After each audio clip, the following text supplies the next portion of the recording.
Hello everyone, कैसे हैं आप लोग। आई होप आप सभी अच्छे होंगे। तो स्वागत है एक और वीडियो के साथ। एंड सभी लोग वीडियो को लाइक कर लो और चैनल को सब्सक्राइब कर लो, क्योंकि ये वीडियो आप सभी के लिए बहुत ज़्यादा इंपॉर्टेंट रहने वाला है। जैसा कि आप सभी जानते हैं कि आपका बीसीसी का जो अलॉटमेंट लेटर था वो 28 को आने वाला था। ठीक है बाबू, 28 तारीख को आने वाला था फर्स्ट राउंड का। ठीक है, फर्स्ट राउंड का जो आपका अलॉटमेंट लेटर था वो 28 तारीख को आने वाला था, लेकिन किसी रीजन के कारण कैंसिल हो गया। और वो टेक्निकल रीजन क्या था कि आपका यूजीएससी का जो सेकंड राउंड का अलॉटमेंट लेटर था, यूजीएससी का सेकंड राउंड का अलॉटमेंट लेटर जो था वो कैंसिल कर दिया गया। मतलब कि री अलॉटमेंट किया गया 2 तारीख को। ठीक है, 2 तारीख को फिर इसको री अलॉटमेंट किया गया, आप जो भी यूजीएससी वाले कैंडिडेट थे सबको। ठीक है, और 28 को आपका अलॉटमेंट लेटर आने वाला था, लेकिन नहीं आया। बीसीसी का 28 तारीख को अलॉटमेंट लेटर आने वाला था, लेकिन नहीं आया किसी टेक्निकल रीजन के कारण, क्योंकि आपका यूजीएससी का जो सेकेंड राउंड का अलॉटमेंट लेटर था उसमें कुछ गड़बड़ी पाया गया था।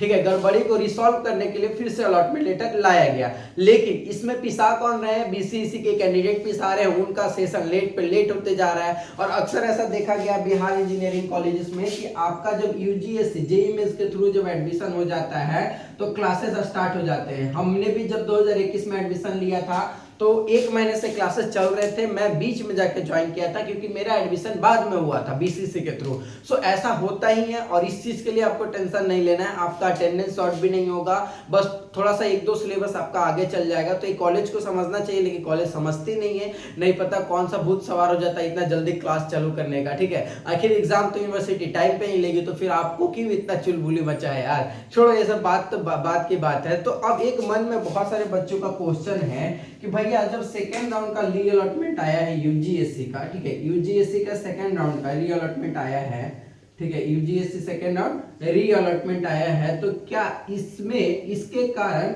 हमारा जो चॉइस फिलिंग है वो फिर से हो सकता है या नहीं हो सकता है। तो देखो बाबू, ज्यादातर चांस बनता है कि चॉइस फिलिंग फिर से होना चाहिए। ठीक है, अब देखो री अलॉटमेंट आया है, फिर से अलॉटमेंट रिजल्ट आया है, तो होता क्या है कि फिर से री अलॉटमेंट रिजल्ट आया तो बहुत सारे कॉलेज में हेर फेर दे रहे हुए हैं 810 स्टूडेंट का। ठीक है, 810 स्टूडेंट का हेर फेर हुए हैं कॉलेज। अब हम एग्जांपल ले लेते हैं एक, ठीक है, जो एग्जांपल के थ्रू मैं आपको समझाता हूं। ठीक है, देखो पहले तो था कि जीईसी अरवल, ठीक है, जीईसी अरवल हो गया एक, ठीक है, बढ़िया समझिएगा। फिर एक जीईसी बांका ले लेते हैं, चलो बांका ले लेते हैं। ठीक है, जीईसी बांका।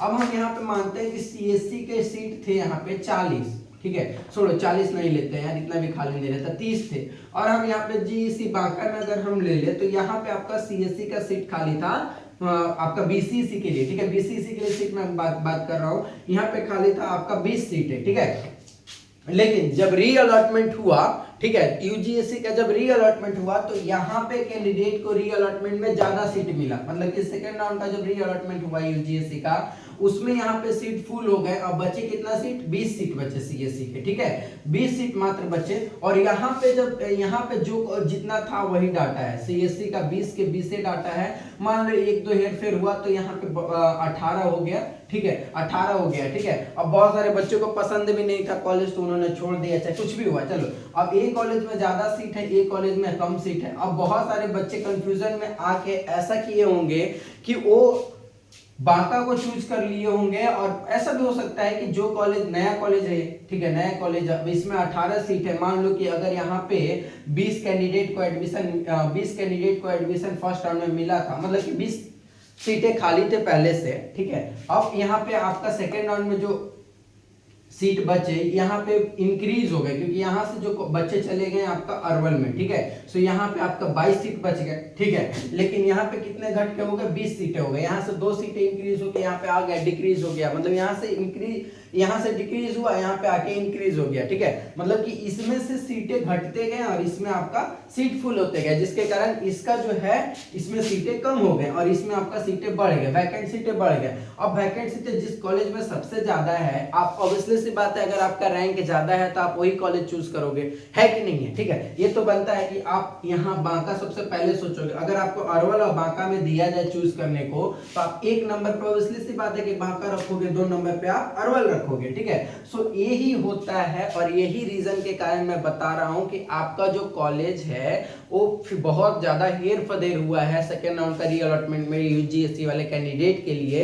सो मेरा मानना है कि ये फिर से रीअलॉटमेंट होना चाहिए, ठीक है। मतलब कि क्या चॉइस फिलिंग, री चॉइस फिलिंग होना चाहिए, ठीक है। री चॉइस फिलिंग होगा तो आप ही लोग को फायदा है कि जो भी कैंडिडेट अभी तक चॉइस फिलिंग नहीं कर पाए हैं वो चॉइस फिलिंग भी कर लेंगे, और बहुत सारे कैंडिडेट को बहुत सारे कॉलेजेस में जो हेर फेर हुए हैं उसका प्रॉफिट मिलेगा, नहीं तो आपको ही लॉस है। ऐसा नहीं है कि कॉलेजेस नहीं मिले थे, उन कैंडिडेट को भी कॉलेजेस मिले हैं, अगर मिले भी होंगे। और फिर देखो डिक्रीज डाटा भी डिक्रीज करता है। अब मैं बताता हूँ एक और चीज आपको, ठीक है। देखो अब मान लो कि जैसे कि फर्स्ट राउंड का सेकंड राउंड का अलॉटमेंट लेटर आ गया था पहले ही, और फिर से री सेकंड राउंड अलॉटमेंट लेटर लाया गया। अब इसमें भी क्या होगा कि बहुत सारे बच्चों को ये भी कंफ्यूजन है कि क्या भैया सीटें घट जाएंगी क्या।